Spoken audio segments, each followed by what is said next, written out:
റഷ്യയിൽ നിന്ന് നിങ്ങൾ എണ്ണ വാങ്ങണ്ട, ആവശ്യത്തിൽ കൂടുതൽ എണ്ണ ഞങ്ങൾ അമേരിക്കക്കാരുടെ കയ്യിലുണ്ട്, റഷ്യയുമായിട്ടുള്ള ബന്ധം അങ്ങ് അവസാനിപ്പിച്ചോ, എണ്ണ എത്ര വേണമെങ്കിലും ഞങ്ങൾ തരാം. അമേരിക്ക വെറുതെ ഇരിക്കുന്നില്ല. ഈ അമേരിക്കയുടെ കയ്യിൽ എണ്ണ ഉണ്ട് എന്നുള്ളത് വാസ്തവം തന്നെയാണ്. പക്ഷേ അത് അവരുടെ സ്വന്തമാണോ എന്ന് ചോദിച്ചാൽ അല്ല. അമേരിക്കയിലും എണ്ണ ഉൽപ്പാദനം നടക്കുന്നുണ്ട്. പക്ഷേ മറ്റ് രാജ്യങ്ങൾക്ക് വിൽക്കാനും മാത്രമുള്ള എണ്ണ ഉൽപ്പാദനം അമേരിക്കയിൽ ഇല്ല എന്നുള്ളത് തന്നെയാണ് വാസ്തവം. പിന്നെ എവിടെ നിന്ന് എന്ന് ചോദിച്ചു കഴിഞ്ഞാൽ അമേരിക്ക പല മിഡിൽ ഈസ്റ്റ് രാജ്യങ്ങളിൽ, അതായത് ഗൾഫാണല്ലോ ഈ എണ്ണപ്പാടങ്ങൾ മുഴുവനും ഉള്ളത്. ഇപ്പോൾ ഇറാഖ് ഇപ്പോൾ അമേരിക്കയുടെ കസ്റ്റഡിയിലാണ്. കാരണം അവിടെ സദാം ഹുസൈനെ ആട്ടി ഓടിച്ച് സദാം ഹുസൈനെ തൂക്കിക്കൊന്ന് ഇറാഖ് ഇപ്പോൾ അമേരിക്കയുടെ കക്ഷത്തിലിരിക്കുകയാണ്. ഇറാനിൽ പോയി ആക്രമിച്ചതിൻ്റെ ഉദ്ദേശം ഇതൊക്കെ തന്നെയാണ്, അവിടെയുള്ള എണ്ണ നിക്ഷേപം ചോർത്തിയെടുക്കുക. പല മിഡിൽ ഈസ്റ്റ് രാജ്യങ്ങളും ഇപ്പോൾ അമേരിക്കയുടെ ആജ്ഞാനുവർത്തികളാണ്. അപ്പോൾ അവിടെയൊക്കെ വലിയ തോതിലുള്ള എണ്ണ നിക്ഷേപമുണ്ട്. അതെല്ലാം അമേരിക്കയിലോട്ട് കൊണ്ടുവന്ന് അമേരിക്കയിൽ അത് പ്രോസസ്സ് ചെയ്ത് മറ്റ് പെട്രോളിയം ഉൽപ്പന്നങ്ങളാക്കി യൂറോപ്യൻ രാജ്യങ്ങൾക്കടക്കം വേണമെങ്കിൽ ഇന്ത്യക്കും വിൽക്കാനായിട്ട് അമേരിക്ക തയ്യാറാണ്. ഇപ്പോൾ റഷ്യയിൽ നിന്ന് നമ്മൾ ക്രൂഡ് ഓയിൽ കൊണ്ടുവന്ന് ഇവിടെ സംസ്കരിച്ച് നമ്മൾ യൂറോപ്യൻ രാജ്യങ്ങൾക്ക് മറിച്ച് വിൽക്കുന്നുണ്ടല്ലോ. സമാന പരിപാടി അമേരിക്കയും ചെയ്യുന്നുണ്ടെന്നാണ് മനസ്സിലാക്കേണ്ടത്. അപ്പോൾ അത്തരത്തിൽ ഉള്ള ക്രൂഡ് ഓയിൽ അവരുടെ കയ്യിൽ, അല്ലെങ്കിൽ ക്രൂഡ് ഓയിൽ അല്ലെങ്കിൽ പെട്രോളിയം ഉൽപ്പന്നങ്ങൾ അമേരിക്കയുടെ കയ്യിൽ ആവശ്യത്തിലധികമുണ്ട്. അത് ഇന്ത്യയിലേക്ക് തരാം എന്ന് പറയുന്നത് ഇന്ത്യയിലെ അമേരിക്കൻ അംബാസഡർ ആകാൻ വേണ്ടി പുതിയ ഉടുപ്പൊക്കെ തയ്ച്ചിരിക്കുന്ന സെർജിയോ ഗോർ എന്ന് പറയുന്നയാളാണ്. ഇന്ത്യൻ അംബാസഡർ ആകാൻ പറ്റുന്ന ആൾ. ഇയാൾക്ക് ഇപ്പോഴുള്ള ചുമതല വൈറ്റ് ഹൗസിലെ പ്രസിഡൻഷ്യൽ പേഴ്സണൽ ഓഫീസ്, പേഴ്സണൽ എന്ന് വെച്ചാൽ ഈ വ്യക്തിപരം എന്ന പേഴ്സണൽ അല്ല, മറ്റേ ഉദ്യോഗസ്ഥർ എന്നുള്ള പേഴ്സണൽ അർത്ഥത്തിൽ വൈറ്റ് ഹൗസിലെ ഉദ്യോഗസ്ഥരുടെ കാര്യങ്ങൾ നിയന്ത്രിക്കുന്ന സമിതിയുടെ ഡയറക്ടറാണ് ഈ പറയുന്ന സെർജിയോ ഗോർ. അദ്ദേഹം പറയുന്ന ഒരു ന്യായം, ഇന്ത്യയിൽ നിരവധി മിഡിൽ ക്ലാസ് ഉണ്ട്, അവർക്ക് ചെലവ് കുറഞ്ഞ ഇന്ധനം കിട്ടേണ്ടത് അത്യാവശ്യമാണ്. അതിപ്പോൾ റഷ്യൻ ക്രൂഡ് ഓയിൽ വാങ്ങണമെന്ന് തന്നെ ഇല്ല, ഞങ്ങളുടെ കയ്യിലുണ്ട്. നിങ്ങൾ ചെലവ് കുറഞ്ഞ ഇന്ധനം വേണമെന്നാണല്ലോ, അതുകൊണ്ടാണല്ലോ റഷ്യയിൽ നിന്ന് നിങ്ങൾ വാങ്ങുന്നത്. അപ്പോൾ ഇന്ത്യയിലെ മിഡിൽ ക്ലാസ്, ഇവിടെ 140 കോടി ജനസംഖ്യയുണ്ട്. അമേരിക്കയേക്കാൾ കൂടുതൽ മിഡിൽ ക്ലാസ് കമ്മ്യൂണിറ്റി അല്ലെങ്കിൽ മിഡിൽ ക്ലാസിൻ്റെ മാർക്കറ്റ് അതുള്ളത് ഇന്ത്യയിലാണ്. അപ്പോൾ അവരെ തൃപ്തിപ്പെടുത്താൻ ആവശ്യമായ ഇന്ധനശേഷി അല്ലെങ്കിൽ പെട്രോൾ, ഡീസൽ, ഗ്രീസ് അടക്കം ടാർ അടക്കമുള്ള സാധനങ്ങൾ അമേരിക്കയുടെ ആവശ്യത്തിനുണ്ട്. അത് വേണമെങ്കിൽ കൊണ്ടുവന്ന് ഇന്ത്യയിലോട്ട് വിറ്റ് തരാം എന്നുള്ളതാണ് ഈ സെർജിയോ ഗോർ പറയുന്നത്. ഇയാൾ പറയാനുണ്ടായ സാഹചര്യം, ഈ അമേരിക്കൻ സെനറ്റ് കമ്മിറ്റി, അതായത് അറിയാമല്ലോ ഈ പാർലമെൻ്ററി സമിതി എന്ന് നമുക്ക് വേണമെങ്കിൽ പറയാം. അപ്പോൾ അവർ ഈ ഇത്തരം ഇന്ത്യ അമേരിക്ക ബന്ധം വഷളായ സാഹചര്യത്തിൽ ഇയാളിപ്പോൾ ഇന്ത്യയിലെ അംബാസഡർ ആകാൻ വേണ്ടി വരുന്ന ആളാണല്ലോ.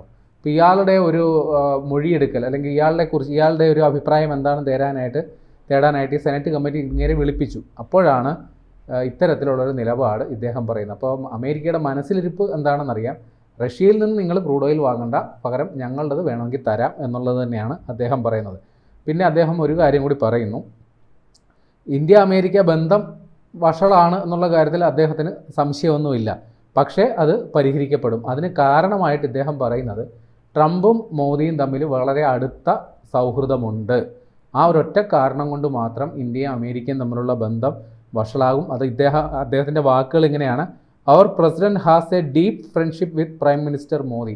വളരെ ആഴത്തിലുള്ള ബന്ധം ഇന്ത്യൻ പ്രധാനമന്ത്രി മോദിയുമായിട്ട് നമ്മുടെ പ്രസിഡന്റ് സൂക്ഷിക്കുന്നുണ്ട്. അതുകൊണ്ട് തന്നെ ആ ഒരു പ്രശ്നം പരിഹരിക്കപ്പെടും. മറ്റ് രാജ്യങ്ങളുമായിട്ട് നമ്മൾ ഇടപാട് നടത്തുമ്പോൾ അതിൻ്റെ ലീഡർമാർ ആണ് നമ്മുടെ പ്രധാന ശത്രുക്കളായിട്ട് മാറും. ഇപ്പോൾ ഉദാഹരണം പറയാനാണെങ്കിൽ വ്ളാഡിമിർ പുടിൻ, ആ രാജ്യത്തോട് വലിയ വിദ്വേഷമില്ലെങ്കിലും ആ നേതാവ് പുലർത്തുന്ന നിലപാടുകളാണ് അമേരിക്കയ്ക്ക് ഏറ്റവും വലിയ തലവേദന. കിം ജോങ് ഉൻ, അതേപോലെ തന്നെ ഇറാൻ്റെ ഖമനേയി, ഇതേപോലെയുള്ള ആൾക്കാരൊക്കെ എടുക്കുന്ന നിലപാടുകളാണ് അമേരിക്കയെ സംബന്ധിച്ചുള്ള ഏറ്റവും വലിയ പ്രശ്നം. പക്ഷേ ഇന്ത്യയെ സംബന്ധിച്ച് ഇന്ത്യയിലെ നേതാവ് പ്രധാനമന്ത്രി മോദി ട്രംപിന് വളരെ സ്വീകാര്യനാണ്. ഇന്ത്യയുമായി അമേരിക്ക കലഹിക്കുമ്പോഴും ഇന്ത്യയുടെ നയപരിപാടികളിൽ അമേരിക്ക കലഹിക്കുമ്പോഴും മോദിയെ അഭിനന്ദിക്കാനായിട്ട് മോദി മഹാനായ പ്രധാനമന്ത്രി എന്നാണ് ട്രംപ് പറഞ്ഞത്. അപ്പോൾ ഇന്ത്യയുമായി പ്രശ്നങ്ങൾ ഉള്ളപ്പോഴും മോദിയെ പ്രശംസിക്കാൻ ട്രംപ് സന്നദ്ധനായത്, അങ്ങനെ വെച്ച് നോക്കുമ്പോൾ ഇന്ത്യയും അമേരിക്കയും തമ്മിലുള്ള പ്രശ്നങ്ങൾ പരിഹരിക്കപ്പെടും എന്നുള്ളതാണ് അദ്ദേഹം പറയുന്നത്. പിന്നെ ഇദ്ദേഹത്തോട് ഈ ഷാങ്ഹായ് സഹകരണ ഉച്ചകോടിയിൽ ഇന്ത്യയും ചൈനയും റഷ്യയും വളരെ അടുത്ത ഇടപഴകുന്ന, അല്ലെങ്കിൽ 3 രാജ്യങ്ങളുടെ നേതാക്കൾ വലിയ അടുത്ത് ഇടപഴകുന്നത് സംബന്ധിച്ച് ഇദ്ദേഹത്തിൻ്റെ അഭിപ്രായം എന്താണെന്ന് ചോദ്യം വന്നു. അപ്പോൾ ഇദ്ദേഹം പറഞ്ഞ മറുപടി, ഈ ഒരു ഫോട്ടോ ഷൂട്ടിന് കിട്ടുന്ന പ്രാധാന്യം അല്ലെങ്കിൽ അതിന് കിട്ടുന്ന അവസരമല്ല പ്രാധാന്യം അർഹിക്കുന്നത്, പ്രാധാന്യം അർഹിക്കേണ്ടത് രാജ്യങ്ങൾ തമ്മിലുള്ള നയതന്ത്ര ബന്ധത്തിനായിരിക്കണം. അതായത് അമേരിക്കയുമായിട്ടുള്ള ബന്ധം വഷളാക്കി ചൈനയുമായിട്ടും റഷ്യയുമായിട്ട് കൂട്ടുകൂടി അല്ലെങ്കിൽ അത്തരത്തിലൊരു ബന്ധം സ്ഥാപിച്ച് ഫോട്ടോഷൂട്ട് നടത്തി അതിനുള്ള ഒരു അത്തരത്തിൽ ചിത്രീകരിക്കുന്നതിനേക്കാളും നല്ലത് രാജ്യങ്ങൾ തമ്മിൽ ബന്ധം മെച്ചപ്പെടുത്തുന്നതിലാണ് എന്നാണ് ഇദ്ദേഹം പറയുന്നത്. അതേപോലെ ചൈനയേക്കാൾ ഇന്ത്യയുമായി വളരെ ആത്മബന്ധം പുലർത്തുന്ന രാജ്യം അത് അമേരിക്ക തന്നെയാണ്. നിലവിൽ പ്രശ്നങ്ങളുണ്ട്, പക്ഷേ അത് പരിഹരിക്കപ്പെടും. കാരണം ഇന്ത്യയും അമേരിക്കയുമായിട്ടുള്ള ബന്ധം അത് പതിറ്റാണ്ട് പഴക്കമുള്ളവയാണ് എന്നാണ് അദ്ദേഹം പറയുന്നത്.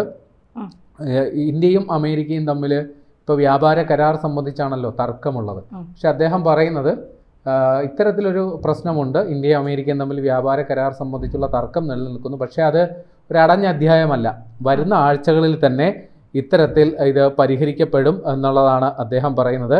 അത് മാത്രമല്ല, ഇപ്പോൾ അമേരിക്കൻ സ്റ്റേറ്റ് സെക്രട്ടറി മാർക്ക് റൂബിയോയും ഇത് സംബന്ധിച്ച് ഇന്ത്യയുമായിട്ടുള്ള ബന്ധം സംബന്ധിച്ച് അദ്ദേഹത്തിൻ്റെ നിലപാട് പറഞ്ഞിട്ടുണ്ട്. അതായത് അദ്ദേഹം പറയുന്നത് ഇങ്ങനെയാണ്: ഇന്ന് ലോകത്തുള്ള രാജ്യങ്ങളിൽ വെച്ച് ഏറ്റവും മുന്തിയ ബന്ധം പുലർത്തുന്ന രാജ്യങ്ങളിലൊന്ന് അത് ഇന്ത്യയാണ്.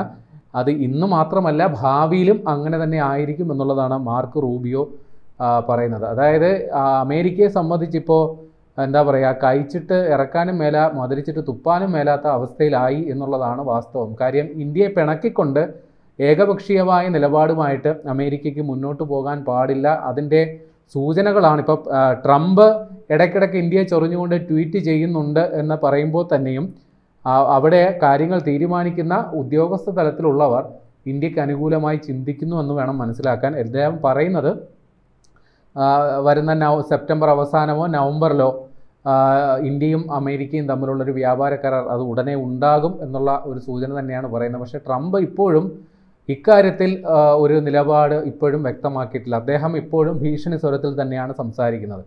അദ്ദേഹത്തിൻ്റെ നിലപാടനുസരിച്ച് ഇന്ത്യക്കെതിരെ 2 വട്ടം നികുതി ചുമത്തി, ആദ്യം 25%, പിന്നെ 25%. എന്നിട്ടും ഇന്ത്യ റഷ്യയിൽ നിന്ന് ക്രൂഡ് ഓയിൽ വാങ്ങുന്നത് അത് തുടരുന്നു. അതുകൊണ്ട് കൂടുതൽ ശക്തമായ നടപടികൾ ഇന്ത്യക്കെതിരെ ഉണ്ടാകും എന്നുള്ള നിലപാടാണ് ട്രംപ് ഇപ്പോൾ സ്വീകരിക്കുന്നത്. അത് സംബന്ധിച്ചുള്ള സൂചനകൾ അദ്ദേഹം നൽകിക്കഴിഞ്ഞു. ആ ട്രംപ് തന്നെ പ്രധാനമന്ത്രി മോദിയുമായിട്ട് വളരെ അടുത്ത സൗഹൃദമുണ്ട്, അദ്ദേഹവുമായിട്ട് സംസാരിക്കാൻ തനിക്ക് താല്പര്യമുണ്ട്, കാത്തിരിക്കുന്നു എന്ന തരത്തിൽ വിരുദ്ധമായിട്ടുള്ള പ്രതികരണങ്ങൾ തന്നെയാണ് ഇപ്പോഴും ട്രംപ് നടത്തുന്നത്. പക്ഷേ ട്രംപിനെ പിന്തുണയ്ക്കുന്ന അല്ലെങ്കിൽ ട്രംപിനെ ഈ ഭരണ നടത്തിപ്പുമായി ബന്ധപ്പെട്ട് അദ്ദേഹത്തെ സഹായിക്കുന്ന ഉദ്യോഗസ്ഥർ പറയുന്നത് ഇന്ത്യയെ പിണക്കിക്കൊണ്ട് അല്ലെങ്കിൽ ഇന്ത്യയുമായിട്ടുള്ള നയതന്ത്ര ബന്ധം അതില്ലാതാക്കിക്കൊണ്ട് അമേരിക്കയ്ക്ക് സ്വതന്ത്രമായി മുന്നോട്ട് പോകുക അത് പ്രയാസകരമായിരിക്കും.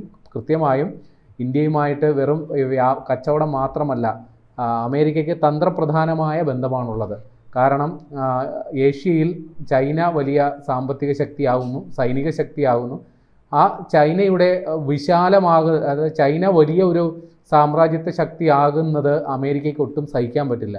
അപ്പോൾ ആ മേഖലയിൽ ചൈനയെ നിയന്ത്രിച്ച് നിർത്താനായിട്ടുള്ള അമേരിക്കയുടെ തുറുപ്പുചീട്ട് അത് ഇന്ത്യയാണ്. അത് മനസ്സിലാക്കിക്കൊണ്ടാണ് ഈ ഔദ്യോഗിക സ്ഥാനങ്ങളിൽ ഇരിക്കുന്നവർ ഇന്ത്യയുമായിട്ടുള്ള സഹകരണം അത് അടഞ്ഞ അധ്യായമല്ല, ആ രീതിയിൽ തന്നെ പുനഃസ്ഥാപിക്കപ്പെടും എന്ന് പറയുന്നത്. പക്ഷേ ട്രംപിൻ്റെ നിലപാട് ഇക്കാര്യത്തിൽ വളരെ നിർണായകമാണ്. കാരണം അദ്ദേഹം നരേന്ദ്രമോദിയോട് ഇപ്പോഴും അടുത്ത സുഹൃത്താണ്, അദ്ദേഹവുമായിട്ട് കൂടിക്കാഴ്ച നടത്താൻ അല്ലെങ്കിൽ സംസാരിക്കാൻ താല്പര്യമുണ്ട് എന്ന് പറയുമ്പോഴും ഇന്ത്യക്കെതിരെ ഉള്ള നിലപാടുകൾ കടുപ്പിക്കും എന്നുള്ള ഒരു പ്രസ്താവനയിൽ അല്ലെങ്കിൽ നിലപാടിൽ തന്നെയാണ് അദ്ദേഹം ഉറച്ചു നിൽക്കുന്നത്. എന്തായിത്തീരും, ട്രംപ് എന്താക്കി മാറ്റും, എന്ത് തീരുമാനിക്കും എന്നുള്ളത് നമുക്ക് പ്രവചിക്കുക അസാധ്യമാണ്. അത് അദ്ദേഹത്തിൻ്റെ പ്രകൃതം അങ്ങനെ ആയതുകൊണ്ട് തന്നെയാണ്.